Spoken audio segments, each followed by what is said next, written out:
O cantor fluminense Evaldo Braga, o ídolo negro, é o maior enigma da história da MPB. Falecido há 44 anos, no auge do sucesso, ele não deixou herdeiros, não se conhecem parentes seus, portanto, não se sabe quem embolsa o dinheiro dos seus direitos autorais. Sua trajetória artística foi curta, de 1970 até 31 de janeiro de 1973, quando a variante TL em que viajava com seu empresário Paulo César Santoro e guiada por Harley Lins, um motorista recém-contratado, chocou-se contra uma carreta na BR-3, no estado do Rio. Morreram os três. Vinham de Belo Horizonte depois de uma apresentação.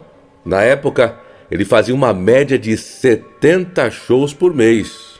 A morte gerou uma comoção nacional. Evaldo Braga tocava no Brasil inteiro com seu sucesso mais conhecido, Sorria, Sorria. Porém, se sabia muito pouco de uma figura tão pública que ele mesmo se encarregava de embaralhar a própria biografia, entubando-a de fantasias. No livro Eu Não Sou Lixo, a trágica história do cantor Evaldo Braga, o escritor baiano que mora em São Paulo há 20 anos, Gonçalo Júnior, autor da elogiada biografia do compositor Assis Valente, tenta decifrar esta charada, embrulhada num mistério dentro de um enigma.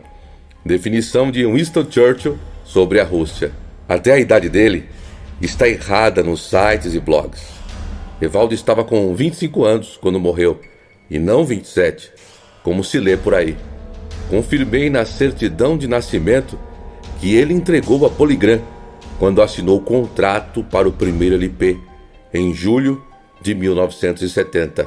Desde sua morte, já apareceu muita gente se apresentando como mãe, irmão, amante, filho, namorada, mas ninguém conseguiu provar o parentesco, conta o escritor.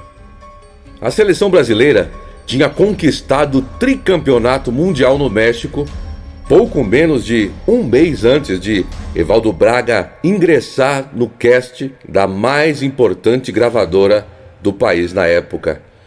Entre os campeões estava Dário, o Dadá Maravilha, centroavante do Atlético Mineiro, colega de Evaldo Braga, no serviço de amparo ao menor, para onde foi levado depois de ser preso por furto.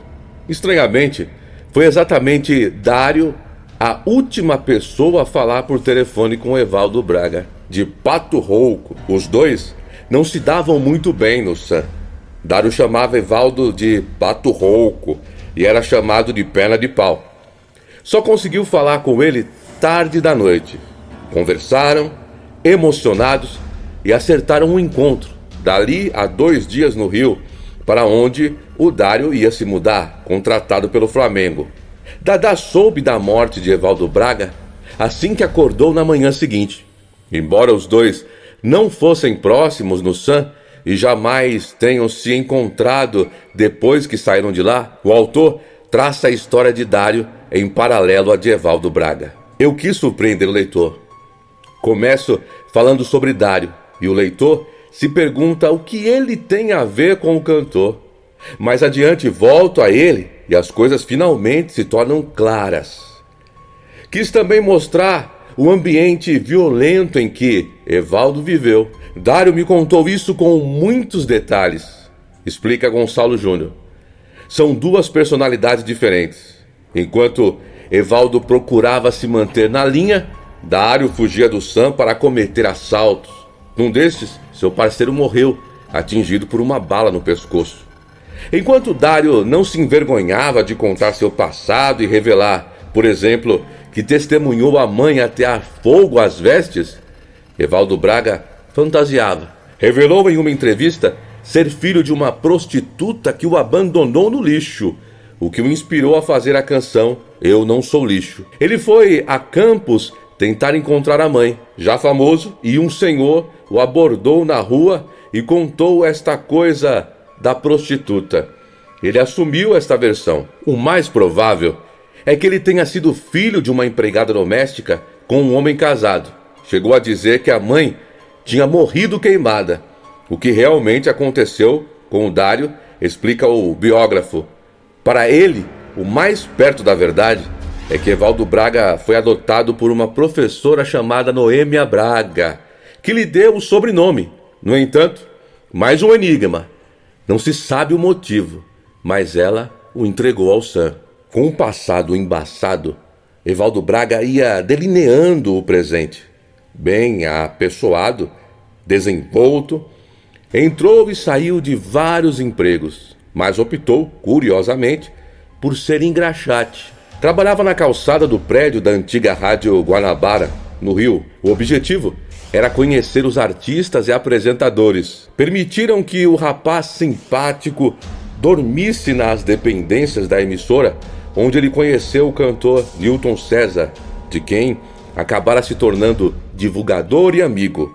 Assim, como divulgador, tinha acesso a todas as emissoras cariocas. Foi aí que conheceu pessoas influentes no meio que conseguiram fazer que as gravadoras se interessassem em ouvir a voz do engraxate.